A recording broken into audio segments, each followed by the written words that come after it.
The night I hired an escort for a charity gala, I thought the worst thing that could happen was embarrassment. The lights were already too bright, the ballroom too polished, and my chest too tight with the kind of loneliness that wears a tailored suit. Then, in the middle of the crowd's glittering laughter, she leaned closer than the music and shared a truth that stopped my breath cold, a quiet confession about her age that made me question everything I thought I understood about people, judgment, and grace.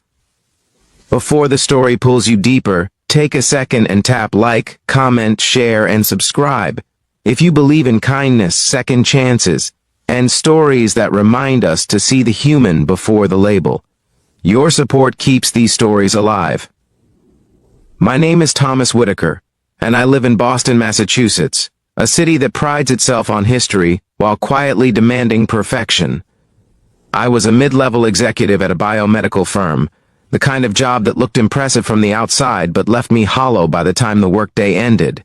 The invitation to the annual Children's Hope Foundation Gala arrived with my name printed in confident ink, plus a subtle note suggesting guests attend with a companion. I had lost my wife, Margaret, 3 years earlier to a sudden illness, and while time had taught me how to function, it had not taught me how to feel normal in rooms full of couples. I told myself the escort was just a practical solution, a way to blend in, to stop the sympathetic looks and the whispered questions. I found a reputable agency that emphasized professionalism, boundaries, and discretion. No scandal, no shame, just a presence. Her profile said her name was Grace Sullivan. She was described as articulate, composed, and 22 years old, clearly an adult, clearly within legal lines, and yet young enough to make me uneasy about how the world might judge us standing side by side. When she arrived at my apartment to prepare for the evening, the cinematic contrast struck me immediately. She wore a deep navy dress that shimmered like calm water under moonlight, and she carried herself with a careful confidence that suggested life had asked her to grow up faster than planned. There was no flirtation, no performance, just a polite warmth, like someone who knew how to read a room and survive it. The gala itself unfolded in a grand hotel ballroom overlooking the Charles River. Crystal chandeliers reflected off polished floors, and the air buzzed with donors, executives, and politicians congratulating one another for generosity that often doubled as self-promotion. I felt the familiar tightening in my shoulders as we entered, but Grace moved beside me with ease, her presence grounding in a way I had not expected. She listened when people spoke, laughed at the right moments, and somehow made me feel less like an accessory and more like a person again. As the evening progressed, I noticed how often eyes followed her, not with lust, but with curiosity and judgment mixed together. I worried about what they saw when they looked at us. A widower trying to replace a ghost. A younger woman chasing security. The assumptions pressed on me heavier than the tuxedo.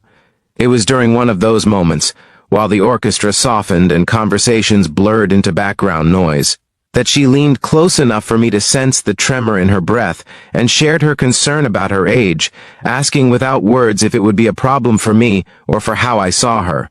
The question hit harder than any accusation. It was not about legality or appearances. It was about worth.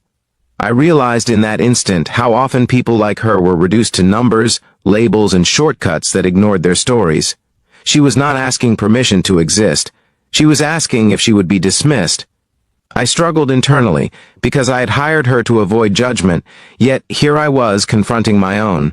My mind raced through memories of Margaret, of the values she lived by, of the way she believed everyone carried unseen battles.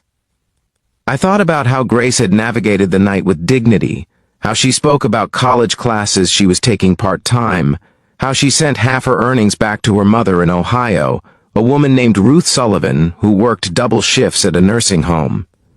The rest of the evening changed after that moment. I stopped worrying about the room and started paying attention to the human being beside me. I introduced her with pride, not as a prop, but as a companion whose presence mattered. When donors asked questions, I answered honestly about my life, my loss, and why I supported the foundation. I noticed Grace relax, her shoulders lowering, her smile becoming less guarded. At one point, a senior board member named Harold Bennett made a remark that dripped with condescension, the kind that pretends to be humor.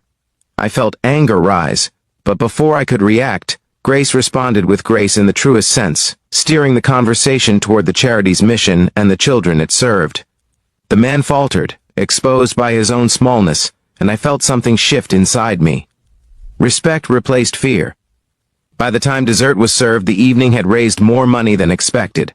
Applause filled the room, and for the first time since Margaret's passing, I felt connected to something larger than my grief. I realized that healing does not always come from looking backward or forward, but from standing fully present with another person and choosing compassion. When the gala ended and the crowd thinned, the city lights reflected on the river like scattered prayers. We walked out together, no longer performing roles, just two people sharing the quiet after a storm. I understood then that while our paths might not intertwine beyond the night, the impact of seeing each other fully would linger. I drove Grace home, the silence comfortable, thoughtful. I thought about how easily society draws lines, how quickly it decides who deserves respect. That night challenged me to redraw those lines within myself. I paid her, thanked her, and wished her well, knowing that the real transaction had nothing to do with money. It was about dignity freely given and received. In the weeks that followed, I made changes. I volunteered more with the foundation, mentoring young adults aging out of foster care. I spoke openly about loss and loneliness, about how asking for help is not weakness. I even reconnected with my faith community, drawn back by the belief that love looks like action, not judgment. Grace sent me a handwritten note weeks later, simple and sincere, thanking me for seeing her. I kept it in my desk drawer, a reminder that every encounter carries the potential to change us if we let it. If this story has been touching your heart so far, please pause near the end and engage with the video. Like it, share it, and let others feel this message too. And before we reach the final moments, here is a special request. Please comment below with the word grace if you believe that kindness can change lives in quiet, powerful ways. The night I hired an escort taught me that redemption does not always arrive in grand gestures. Sometimes it comes dressed in navy blue, standing under chandeliers, asking a simple question about age and acceptance. It comes when we choose to look past assumptions and see the soul standing in front of us. If this story moved you,